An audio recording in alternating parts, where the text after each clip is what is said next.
starting off by moisturizing my lips with this lip serum by Lancer. I want to make sure that my lips have time to hydrate before I do my lipstick. I'm then going to moisturize my face with the Tatcha Balanced Pore Perfecting Water Gel. I'm using 2 full coverage and mattifying foundations today, so it's essential that I hydrate my skin so that it doesn't look cakey or break up in the drier areas of my face. I'm then going to take this eye contour and lift cream, also by Lancer, to hydrate underneath the eye. I do this because when setting underneath the eye with powder, it can look very dry and crepey, and this helps to prevent that.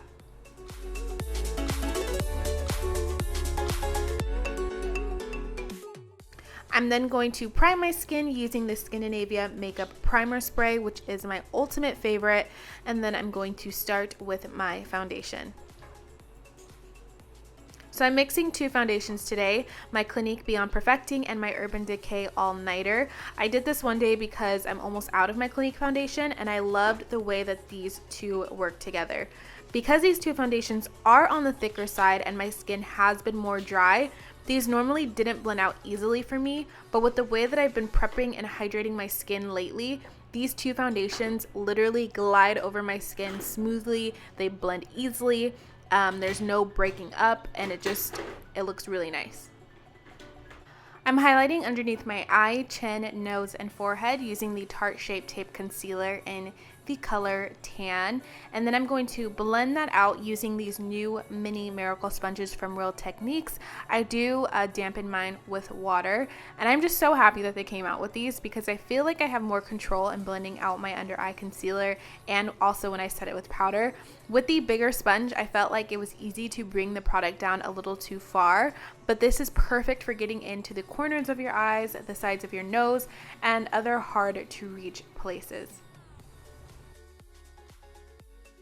So when setting the under eye, I now focus more on pressing the powder into the skin and only leaving a thin layer of the powder underneath my eye. I've noticed in the past that when you leave loads of powder under your eye, it can tend to stick to dry patches and looks very textured when you try and buff it away. So doing it this way still locks in the concealer, but it doesn't suck out all of the moisture.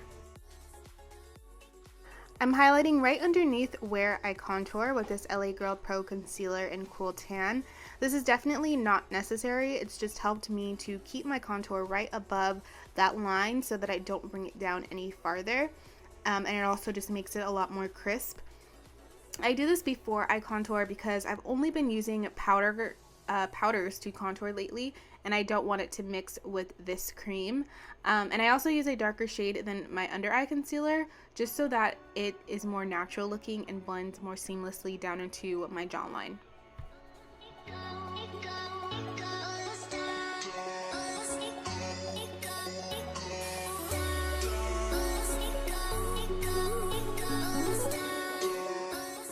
My brows off camera, and now I'm going to move on to the eyes. I'm taking that L'Oreal powder and I'm using it as a transition shade. I'm blending it out using a fluffy blending brush from BH Cosmetics, and then I'm going to take the color Sable from the Lorac Pro palette and a smaller blending brush and buff that into the crease.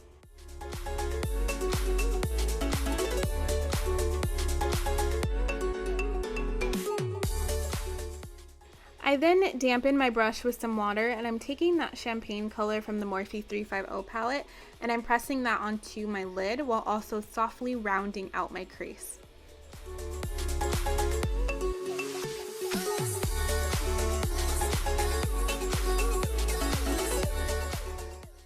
I wanted the lid color to be a little bit more intense, so I'm going on top of that with the Anastasia Glow Kit and using the highlighter Summer and pressing that on top.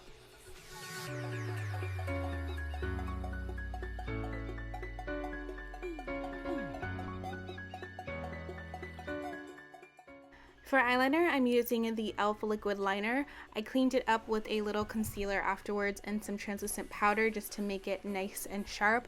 And then you'll see that I'm going to follow it with a matte black eyeshadow and a liner brush just to keep it from running, because this eyeliner has a tendency to do that. It's not my favorite at all, but using the black shadow on top definitely helps to keep it put longer.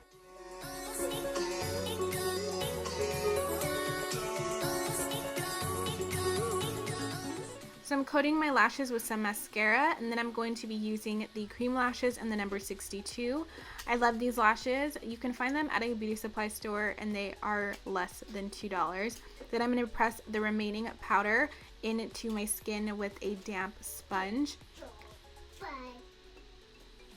So with my lower lash line, I first used taupe from the Lorac Pro palette, but it didn't show up that much. So I'm going to be taking that last shade from the top row of the Carly Bible palette, which is kind of like a mauve purple shade. And I'm going to blend it into my lower lash line, first with a blending brush, and then I switched to a smudging brush.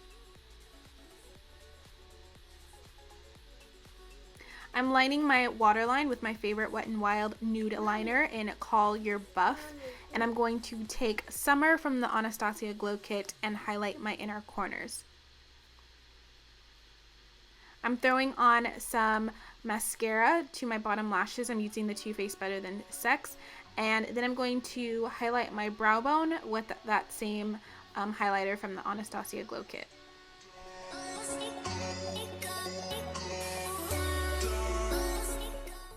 Moving on to the face, I'm going to contour with the same powder I used as my transition shade. I'm making sure to stay right above the highlighted area. I also used this Black Radiance powder, which is a little darker and more cool toned, just to deepen the contour a little more.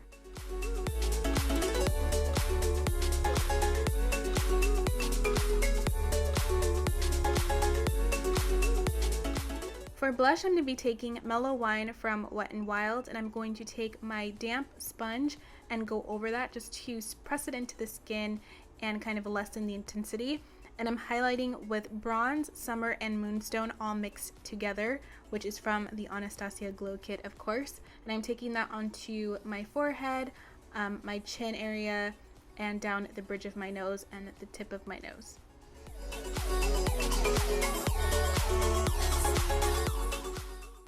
So I wiped off the excess lip serum, and now I'm lining my lips with Pitch from ColourPop, and I'm going to be using Wet n Wild's lipstick in Bare It All, which is a pretty everyday pink color, and it's only $1.97 at Target.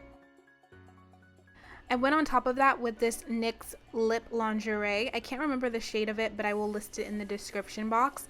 And I'm just going to blend those two together. I wanted this lip to be a little bit more on the matte side, so I'm going to take some translucent powder and apply it to my lips. And then I'm going to reline them and blend it together with a lip brush. So I'm just going to highlight my Cupid's bow, and then I'm going to add a little bit more highlighter onto the apples of my cheeks. I just like the way that it looks, especially when you smile. And then we're done. I'm just setting my face with the Skindinavia Makeup Finishing Spray, their Bridal edition, and that's it. I hope that you guys liked this video. I hope that it was helpful in some way. If you did, please give it a thumbs up and subscribe if you have not already. Comment, share, all of that good stuff, and thank you guys so much for watching, and I will see you all in my next video.